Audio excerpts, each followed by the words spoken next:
Friday, November the 21st, 2025. Can you believe it? It's only 1 week away from Black Friday. Yep. I am curious how that's looking for everybody out there. Not from the doom and gloom perspective, but just do you still care about the event? I noticed, well, on my end, I'm not seeing a whole lot of push in that, reminding me to do it. I don't know. Again, we all have our own individual feeds, which is kind of the big topic of today that I really want to address. And it's I know a big deal, and that would be the loneliness equation. I find myself really thinking about this more and more because I'm seeing people's posts online, and I'm like, oh man, this is not good. People are having, again, I don't want to name names right now, but I have seen people who have come to prominence online, and I'm watching something that, I mean, frankly, it's a matter of I kind of saw it coming. And when it comes to, okay, now I think everyone is pretty much aware that one of the things about, yeah, I'm going heavy this morning. One of the things that has been a thing with social media, why it works, how it pulls you in, and why you endlessly scroll, no matter what platform you're on, is because of the dopamine hits, right? And the dopamine is that little chemical in the brain that gives you a shot whenever you feel happiness or joy, right? It's the happy button. Ah, that's good. Oh, that's good. And then you'll have the not so good, and then boom, you get another one, another hit, drip, drip, drip, drip. Okay, now that, but it's by design. I don't care what anybody says. That's my thoughts. You can argue if you want. But I know it was because you need the happiness, the emotion to stay engaged with anything, right? You just do. And then whenever you're not happy about something, you get not good.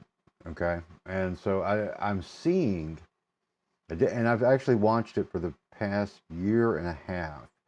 And then we're coming to kind of an apex right now when it comes to people not feeling or getting the validation that they once had from doing things online. I'm speaking specifically to the influencers out there, people who have built personality careers by way of the internet and mainly social media, more so than just the internet, social media specifically. Because now I don't want to go too far to the left or right, and I'm not talking in political terms. But I want to kind of try to stay as focused as I can in this discussion because I think it's very important. I know, excuse me, for the past year, I've seen a terrible uptick in people deciding that life was more than they could live. And they decided that they didn't want to do it anymore. And that was their personal choice, right? I'm not going to say that correlates directly to social media, but I do think it has a lot to do with a lack of connection in the physical world. Hear me out. Let's have coffee. Talk about it's going to be a beautiful weekend for a second, okay? Not that I would ever want to throw my buddy Brandon under the bus with Storm Track 360, but he didn't get to work as hard as I think he was ready for. He was ready for it, but the weather, we got rain, but it didn't go nuts, and that's good. Right now it's 61, still clouds out there, but it's looking to be an absolutely gorgeous day today. Spring light getting into a high mid 70s tomorrow. Now that's going to change about 20 degrees, so it'll be cool out there, but it should be dry after the morning. Sunday looking to pretty much do the same thing. So anyway, but know that my pal Brandon and Storm Track 360 are ready for you if it does get dicey, so don't forget him in the process. Everybody forgets the weather, dude, whenever it's nice. You don't go, I wonder how beautiful it'll be today. No one says that, ever. You see all them clouds and get that little scent of rain in the air, you're like, man, I better check on Storm Track 360 because they could save my life, which is true, by the way. I'd be funny, but no, really, it's a life-saving service.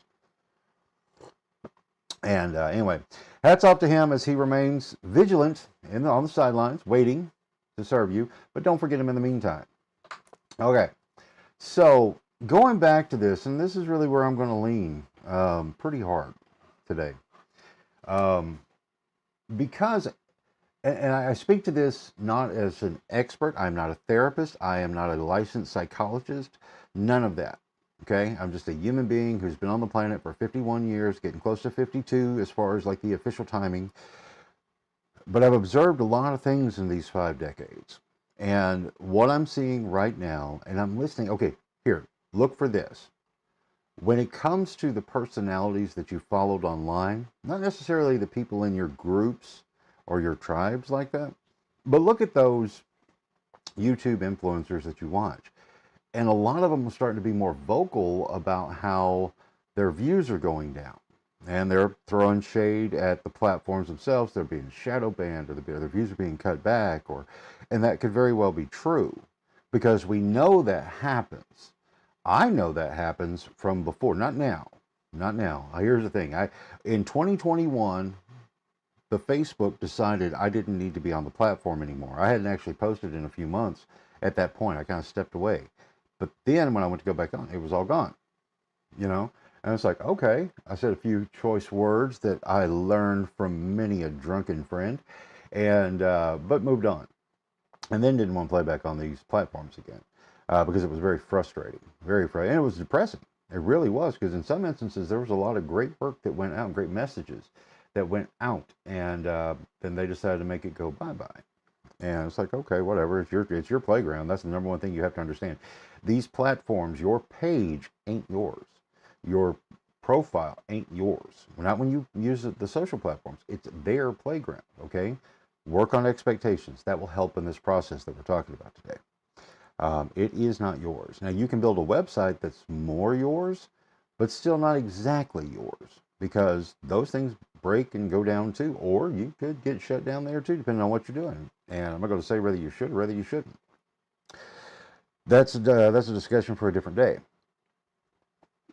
But this morning, though, I've really been thinking about when I've seen folks, because like, and what I mean specifically, and to keep your eye out for, is when you start seeing those online celebrity types. And now this is not celebrity in the sense that it was before, the manufactured machine, which is a business, and that's why it worked the way it did. That's why you know names, and I'm just saying them just because they're on top of mind. But this is why you know Brad Pitt's name. This is why you know Angelina Jolie's name. Why me and my buddy Thomas were talking about movies last night. That stuck. Okay. So anyway, but you know their names because of a machine. The bands that you know, that everyone knows, is because of a machine. And it was a very powerful machine. Not saying good, not saying bad. I'm just saying it was a machine. It's like that's just how it works, right? If you've got a band, we'll use that as an example.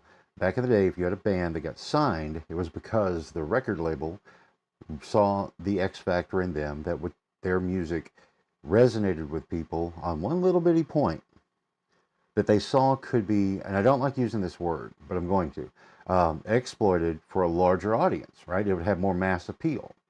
So they would like, we'll sign you, and we did. And so we're going to just give you money for you to make money, for you to focus in on making music, right? So the music business was born and flourished. And same thing about applied to movies and television. Okay, so with that said, those artists who had, in their perception, they had unlimited resources to simply create. And that's what they did. They focused in, and some of the greatest music that so many people, dare I say almost everyone, could connect with, right? And we had a pop culture that built around it. Seasons would change, and flavors and tastes would change and evolve and adapt, right? But then that would kind of go out of fashion, and then they would get faded away, and then many of them would fall off into despair and express it through things like drinking and drugs and decadent behavior, because it was a crash. Now, imagine that 1,000,000,000-fold, right? When it comes to everyone who has one of these boxes, having that same type of availability to talk to the masses, right? When you're online, you set up your social media account, you go from just starting to having 10 friends, 100 friends, 1,000 friends, right? And these things snowball. And then you're starting to get interactions on the things you're putting out there. You say something that you found clever, and then 50 people agreed and they thought it was clever. They hit the little like, love, heart button, whatever, or they may even comment, they may interact, they may even share it with their friends because it's so profound of what you just said. And you feel really good about that because it gave you validation in your thinking and validation in your existence. And as such, you found it great. And as well you should. You don't realize what's happening, though. None of us did, right? It just felt good. But then as the years went by and those things would continue, and again, it built up in some, and I'm not saying that there aren't some very talented people out there who deserve that attention. That's not what I'm saying at all. But how it was controlled is the problem. And this is what we're seeing now. Okay? Now, I'm coming at you from these comments as a guy who did, again, I was in traditional broadcasting, I mean, at this point, over half my life, with radio and television and a little blip start in newspaper way back in high school, right? So the effect was still the same as far as, like, in radio, the dopamine came, I would say, in twofold, or two fronts. One being callers calling in. Other one whenever you were out doing a remote or personal appearance or something like that, right? And people knew your name, even if it wasn't your real one. I did that for a long time. But that was a valid, but if you weren't careful, you could go from the dopamine from appreciation and validation to the dopamine drunkenness of ego and entitlement. See what I said there? It's important. Ego and entitlement. Now, to appreciate your audience, and this is one of those things like where I look at celebrities, entertainers, performers of the past, and one that I truly have a lot of respect for in the way in which he carried himself and interacted with his fan base would be Dean Martin. And the reason I say Dean is I don't believe, while he absolutely, from my just perspective of watching, between watching performances and the handful of interviews that he would do, and reflections from other people is how I kind of came to this conclusion. But the thing about Dean Martin was that you could tell he respected his audience a lot. I really believe that. And there are plenty others, but I'm using Dean specifically. And that it never truly went to the point where he got to the point with egotism and, what was the word there? But the egotism and, the entitlement, where I would say that Sinatra definitely had those traits, right? But at the same time, he had appreciation as well. But again, just observing these old times, and the reason I bring up those examples is this isn't new.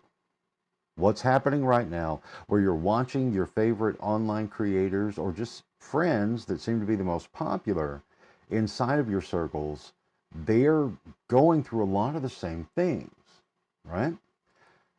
This comes about in discussion, not just because of what I've seen from people and what they're talking about their viewers going down, their reach not going as far, and things like that. And then they're starting to vocalize, they're vocalizing their depression from all of this. And there was one I saw specifically last night. I was like, damn, I don't like being right. But I saw it, and I'm like, damn, so much so I screenshot it, I held on to it. I don't want to mention names right now because, again, it's not my place at this point, and it's not like to really put a spotlight on someone that's really hurting, and I know they're really hurting. It's not a plea for more clicks. They just don't know what else to do. When I see certain people on YouTube who are really pushing to get the likes and the comments and the engagement and everything, and it's from, you can hear a little bit of the struggle in their voice, because say they went from 25,000 views down to 5,000 views. That's a big hit to the internal workings of things, right? Now, I say this because, I say this from thinking. All right, now I'm working on my book promotion, right? I'm on day 3 of 8 with my goal here of 500. Now, I've got a bigger goal of 11,000 copies sold, lives touched. And I'm sincere in that, but not simply for the sake of the sale. I'm a capitalist, so yeah, I do care about the sale. But I also have watched the numbers, right? Now, I know yesterday when I checked this morning, flatline, nothing happening. But I'm okay with that because I own it, because I did not do a big push yesterday of any kind. So for there be no action or traction or looks or anything on that, well, duh, you're not doing anything. However, prior to yesterday, day before, and the day before that, when I was seeing some action and traction, because I was putting things out. Okay. At first, when I first started getting back on here, okay, I'm on episode 22 now of this morning podcast at 8 o'clock. We're just having coffee and just kind of talking, whatever. But I'm really paying attention to things as far as like view numbers and things and retention and things like that. And view numbers are important to me in that I want to see where the reach really is.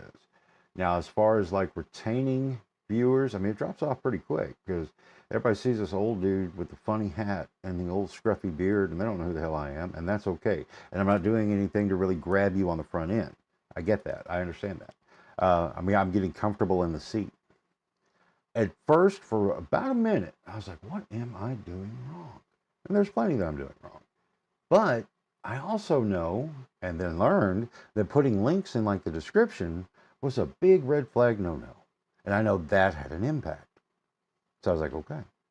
So when I didn't do it yesterday, I did see that my views went up. So yeah, don't put links in your stuff, right? Because they want to keep you on the platforms, their individual platform. But again, getting to think about that and watching other people be more vocal about the struggles they're feeling now. And I think, and most of them are taking it very personally, like they did something. But they didn't. They haven't done anything different, right? If anything, they're having to fight harder to come up with something to say and do. I, at this point, don't have a lot of problems with that. Why? Because, well, you're listening to me ramble right now. But I did have a problem figuring out what to say in the beginning of all of this. And I knew that that was going to be a thing. Because if you're going to do something like this in this world of social media as your distribution point, you have to have something interesting and valuable to your audience. Otherwise, but then again, that's subjective too, because what is interesting and valuable to one may not be to the other. Like I go back and I'm still dumbfounded whenever the little unboxing crazes were going on with like the little blind boxes and Kinder eggs, and those things would rack up millions and millions of views, and Caitlin loved watching those things when she was little, and I was amazed at the phenomenon. People were watching other people open a box. Huh. But I get it now. I do. We'll talk about those type of things later. But my biggest concern that I'm sharing and talking about openly now is the loneliness factor. Yesterday I kind of jokingly said, or at some point I said it because I say it often, but whenever you go out to do stuff like this, like when I'm talking to the camera, I am talking to you. You are on my mind. And you and I are connecting in this level. You and I, even though there may be one person watching or 1 million people watching, I'm still talking to you. If this hits with you, right? Because I know I'm not the only one. And you're not the only one. We're not truly alone in this. But I've had the opportunity to work for some seriously crappy radio stations. And it's like I made the joke that I made wasn't a joke. It was real. It was like sometimes you're only broadcasting to cows. And there have been a couple instances where I went to places where you really, if you were hitting the cows, man, you were doing good at that, you know? And so I've got a perspective that is a little more tempered against some of that egotistical entitlement aspect. I truly don't expect an audience to respond to what I do. I would like them to. I really would like them to. I would like you to go, yep, this was cool. I like this. I'm good with that. But if I don't get it, I'm at a stage in life through experience and everything else to know that sometimes you're hot, sometimes you're not. And that's okay. And in this realm, which is totally different from the old ways of forced listener and viewership, because if all you had was that, well, odds are you're going to have people participating in it more often. But then again, the loneliness thing. And I swear to you, I'm staying on point here, believe it or not. Another thing that I thought about when it comes to, I was reading comments and the posts and watching videos and hearing people talk about this problem they're having. Again, I saw it coming in the influencer space because there comes a point where you run out of things to talk about if you niche yourself down too much, because you will. There's only so much to talk about. And a lot of the guys and gals that I was watching, and still do, are in that political space and talking about what's happening in that, well, should be news, but most of it is political news now. That's our modern pop culture water cooler talk, right? So, but I knew that I had no choice but to come to a head, because it gets tired, it gets old. The sensational headlines that get popped because I don't want to. I'm not going to say names of the people because of the left-right division that's everywhere, which is so dumb. Dump your label. Judge people on your personal observation and experience, if you're to judge at all. But judge on that information, not on just talking points that are being repeated and regurgitated by a lot more people. Consensus understanding is fine, but don't let it shape your opinions and thoughts before you actually have your own. Question them. Your own, that is. Okay? But there would come a point where that would have to stop. They would have no choice, because you can only beat the same dead horses all the time. Again, look, Monday through Friday, what's out there? But then here comes the weekend, and it all just seems like you got the B teams out there. The A teams from Monday through Friday are nowhere to be seen. And it's like, okay, we can pause now. It's the weekend. Now, how is that possible? Friday, you told me it was the end of the world and everything was blowing up, crashing, doing, see you on Monday. I've never liked that, ever. I've always been annoyed by it, and I have held myself to a thing to where the weekend show should be just as good and maybe even better than the Monday through Friday show, but it should still be at least on par with every single day. All right, now going back to the loneliness thing. I understand, and I hope maybe I opened your eyes a little bit to what some of these folks are going through. Because another thing that does lead to pressure on the influencers, the ones who appear popular online and are popular online, but it's also fragmented. It's like audiences will never be like they once were. Personalities will never be recognized as they once were. It just won't happen. I could probably mention someone you've never heard of, but in my sphere is like the most giant influential personality ever, but you've never heard of them. But now if I say John Wayne, considering my demographics, 100% of you will know who John Wayne is. If I say Elvis Presley, again, bing, bing, bing, bing, bing, 100%. Ozzy Osbourne. Now, 35 years ago, if you said Ozzy, that was still a niche thing. Nowadays, nope, everybody knows Ozzy's name.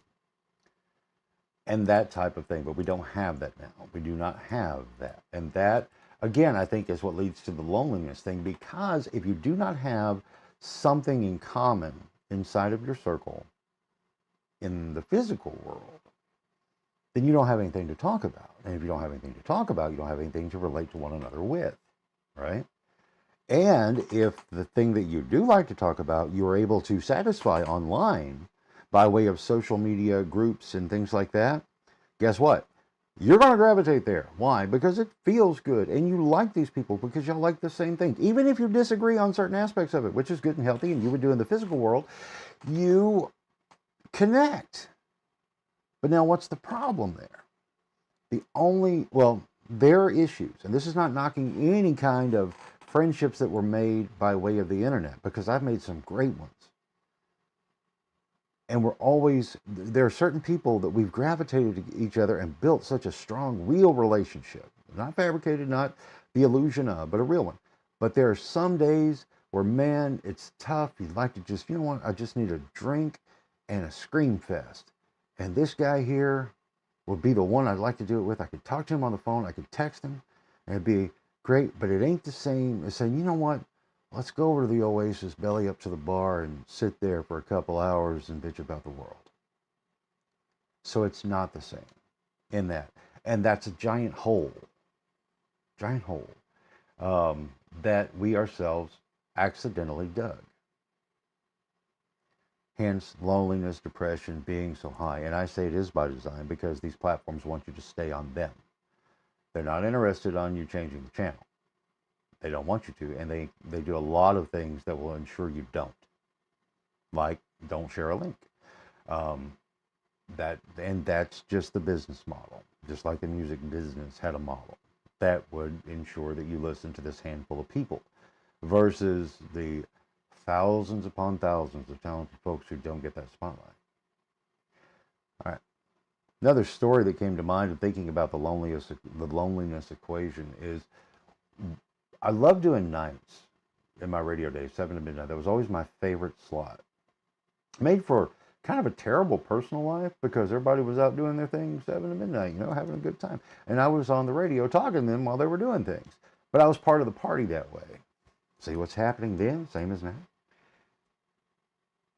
But the one that was always the one time slot that was always the most endearing was overnights. And that means like midnight to 6 in the morning. Those are the most endearing because, one, they were tough. When you're up all night long and the world is quiet, the majority of people are asleep, but that phone would light up and you'd hit that button and that caller was looking for a friend. They didn't say it, but that's what they were doing. They were looking for a friend. You were that voice out there going out into the ether, but that receiver they had pulled it into their ears, and they felt connected to at least that one guy. And as such, you'd have the conversations. Like during the hustle and bustle of like more of the drive time stuff, you would get in and out of calls, right? You just get in, get out, because you're taking a request or something like that, answering a question, maybe whatever. But in the overnight hours when the world was quiet, you could have conversations with folks you've never seen their face, but you have heard their voice and you do know they're real. But it was filling a loneliness hole. And there are a few that really stand out to me all these decades later that they truly saw me because they never saw me as they wanted to, right? They had the assumption that many do that when you were on the radio or you're on the television that you really had your crap together. No. Now, maybe in this 5-6 hour block where I'm there, yeah, man, everything is ducky when you crack that mic open. But in reality, it wasn't. It was like it was a job, right? And you were living your life, doing your best to pay the bills and eat and all that stuff. But when you were in that air chair and all they could do is imagine what you look like, I was always amazed when I would ask people, they're like, especially the ladies, is what it is. They're like, what do you look like? I'm like, what do you think I look like? They were never right. They were never correct. And then we just make stuff up. My buddy Lance, give Lance a chance. He's down at Kia, Sherwood, and Little Rock, or North Little Rock, Sherwood. It's the cluster. Anyway, but Lance was so funny. He would have fun with that. He'd be like, so what do you think I look like? Or no. How Lance would frame it like this. They're like, what do you look like? And he'd go, have you ever seen Robert Redford? And they go, whoa, yeah. He's like, nothing like him at all. And it just cracked me up every single time he did it. And he did it a lot. But it was funny. But again, those people are just like, again, it's like everything's on steroids, right? For that one person, we'll just say Ed would call in. And Ed was lonely. And the guy on the other side of the mic, or the gal on the other side of the mic, was his true friend, the way he saw it. And that's where we are now. But again, it's just on super steroids. And if you're not there to answer the phone for that Ed will feel very depressed and very bad. And Ed will think that he did something wrong. Ed didn't do anything. You just couldn't get to the phone.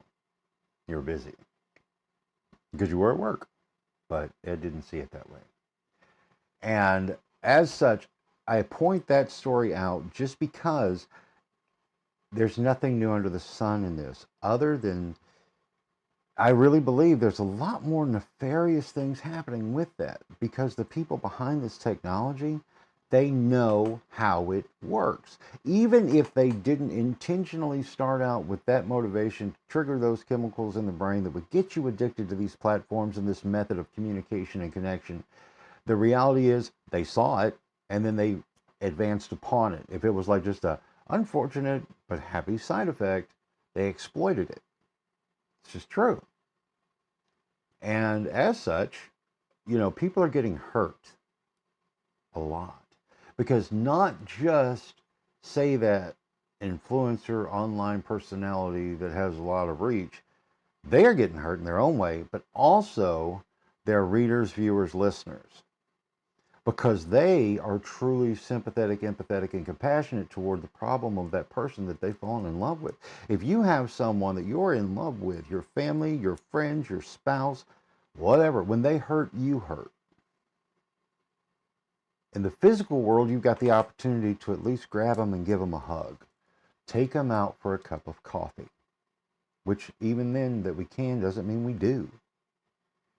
But when it's your online peeps, to satisfy those 5 sense needs, the option isn't there. Not in real. Not sure you can get in the car and go for a drive. Yeah, that's not realistic. Maybe you'd like to, but hell, that's depressing too.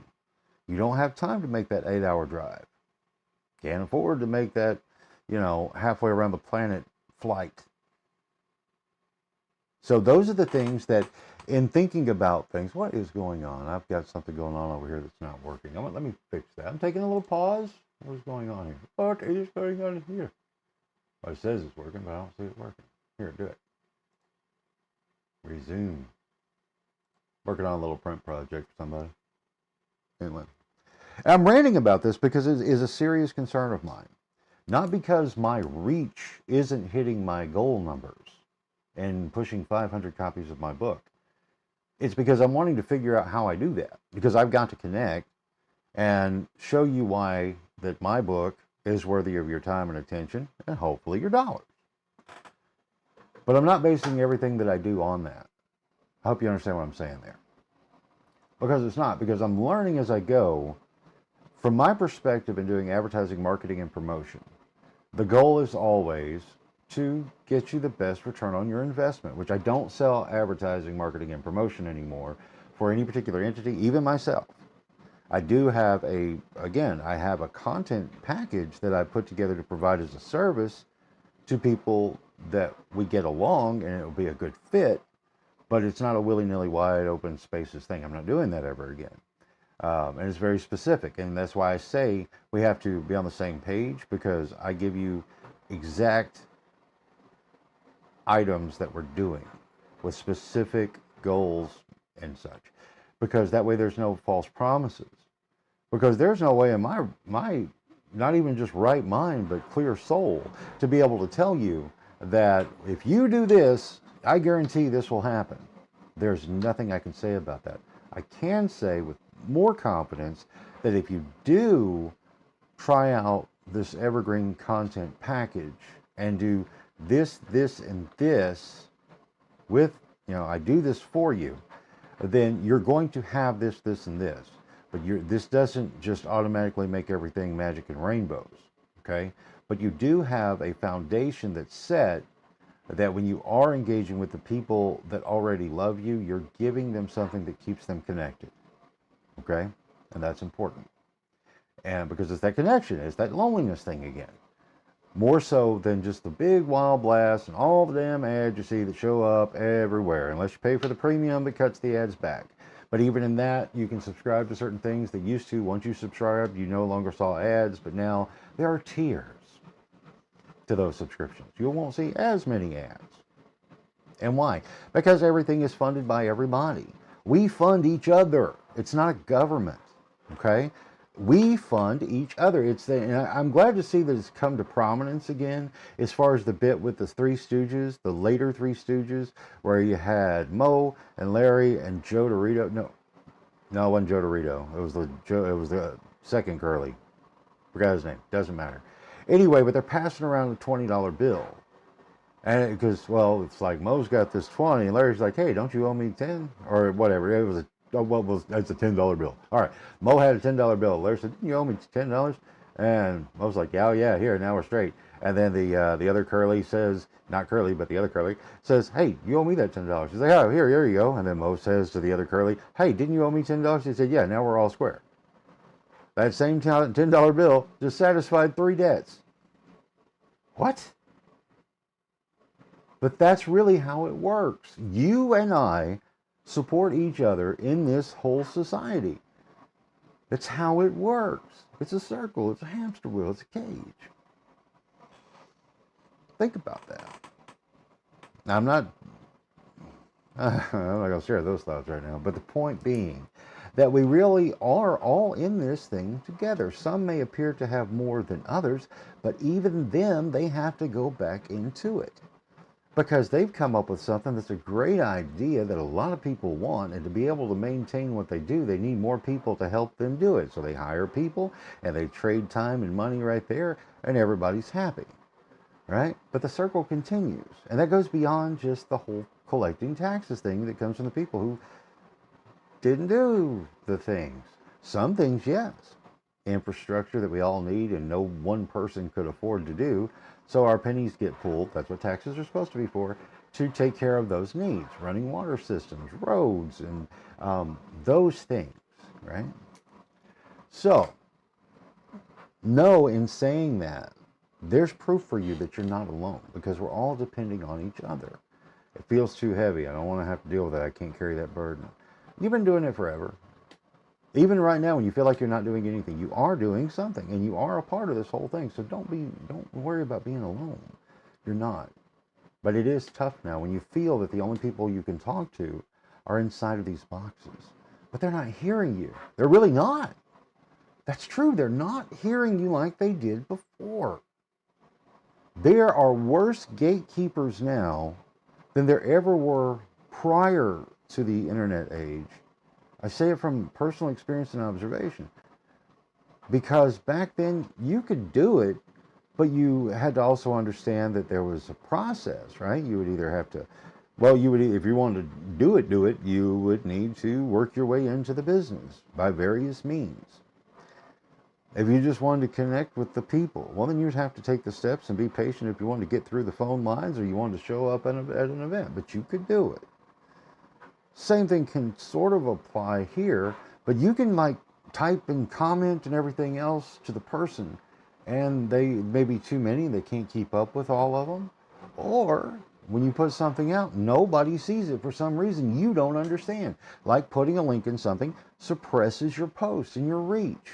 You're broadcasting not even to a digital cow. Nobody sees it, but you don't know you hit the send button. So obviously somebody had to see it. Nope. The only person who saw it was the most likely AI staff of the social medias. And then they have those parameters that if it has this, don't show it. If it has this, maybe show it. If it has this, definitely show it. And you and I don't know what those parameters are exactly. But we take a shot at it, right? I'm ranting hard this morning. Don't slap it down when I'm preaching good, boy. Because I'm legitimately concerned about it. Because how do you right the ship? I don't know. Not on a mass scale, other than talk to you about it, and you talk to me about it. Because outside of that, we don't control the ship. We do not. I'd like to figure out ways to crack that code, to be able to say, okay, well, do this, this, this, and this, and you'll break through that wall. I can't guarantee that, and I wouldn't guarantee that. And honestly, if I figured it out, you probably would never see me again. Even online. Like a record, you know. But if that happened, okay, whatever. If it worked, it'd be worth it. But at the end of it all, know that you really aren't alone. You do have people who care, both online and, more importantly, no offense to online peeps, but even in the real world. They really are out there. Now, they may be just as scattered and thin and sparse as what you perceive online, but they're there. We're all here for each other because we are the ones who are taking care of each other. Whoo, Lord, I feel like I've been pontificating high upon the stone this morning. And I have been. Because it's really been on my mind. And I wanted to share that. I mean, don't get me wrong, I'm still the same goofy dude you know, or think you know, or however that works out, because I am. The guy with a book about toys that's not about toys, it's about you, and me, and all of us individually. Because that's the thing, and where I would recommend that, okay, are you feeling lonely right now? Write a book. Seriously, nobody in the world ever has to see this book that you write, but write the book. But now, here are the caveats of you writing this book. What's the book about? Well, the book's about you, your interests, your things you like. Some could call it writing a diary or journaling. But when you put it on pages and papers and everything else, you're writing a book when you collect it all together. Sit down and ask yourself the question, what all have I done? Now, in that process of making a list of all the things you've done, you have a choice now. Write them all down, the good, the bad, the ugly. But then you have the choice then to focus on the positive things that you've done and experienced.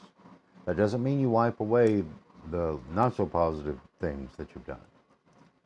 However, where you're sitting today, odds are the not so positive things did evolve in time as lessons learned that became positive things. If only you survived it and learned something from it.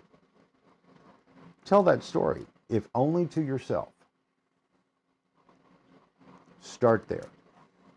Because when you do that, you're beginning the process of getting back in touch with the most important friendship you can have, and that is with you. That's fact.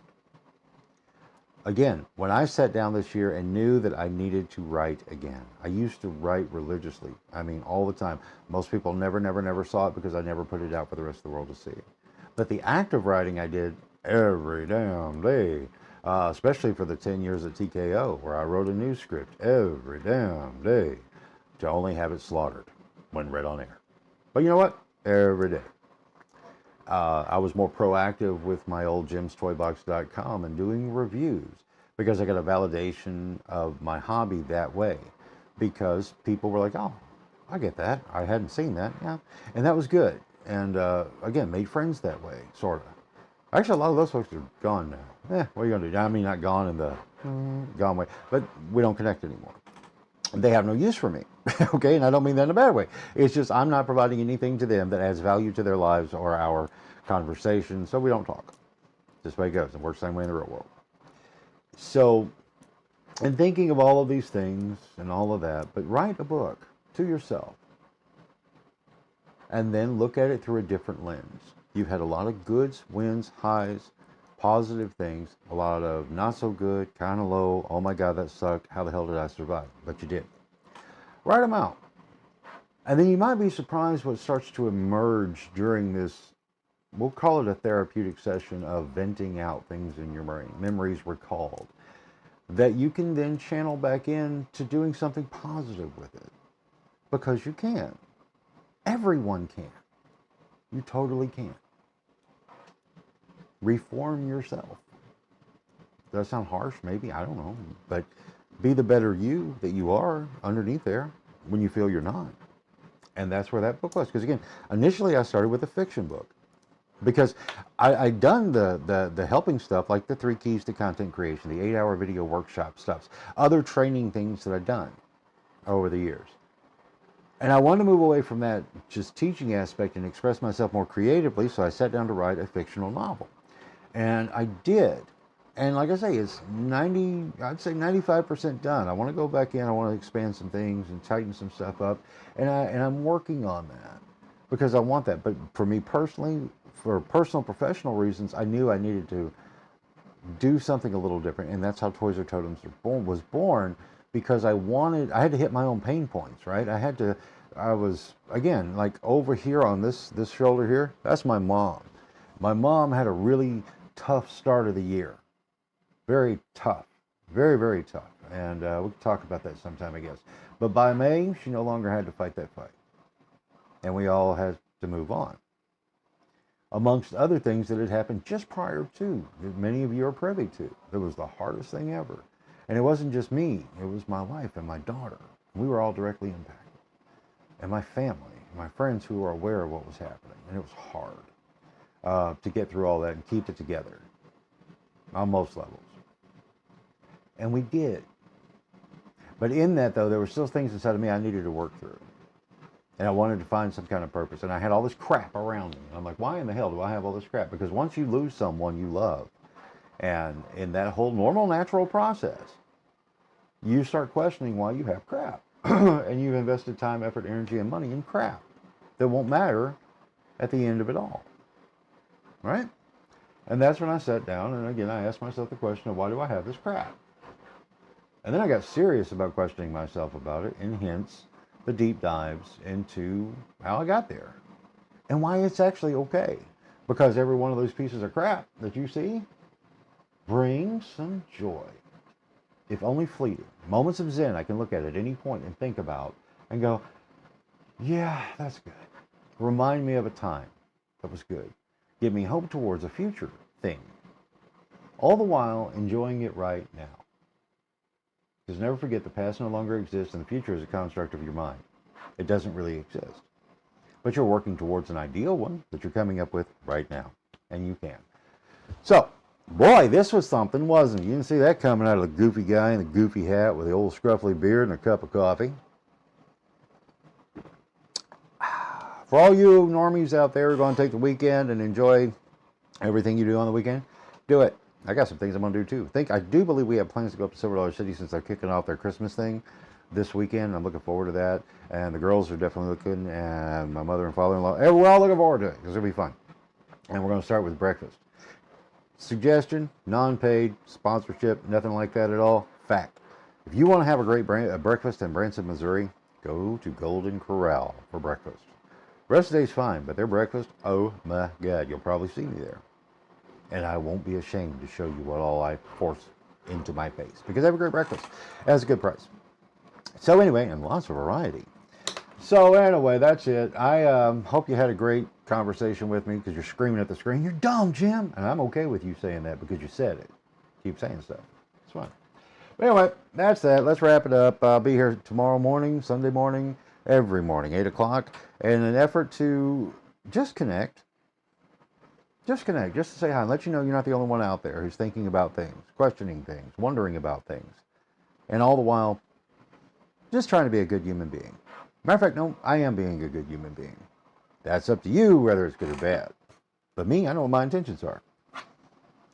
There we are. Write a book. Have a great day, everybody. Enjoy your Friday. Enjoy your weekend. Enjoy every day. If you don't see me on the box ever again because you turned it off, I will not be offended. Not one bit. I'll be like, thank God you got away from this matrix. Maybe one day I'll do it again too.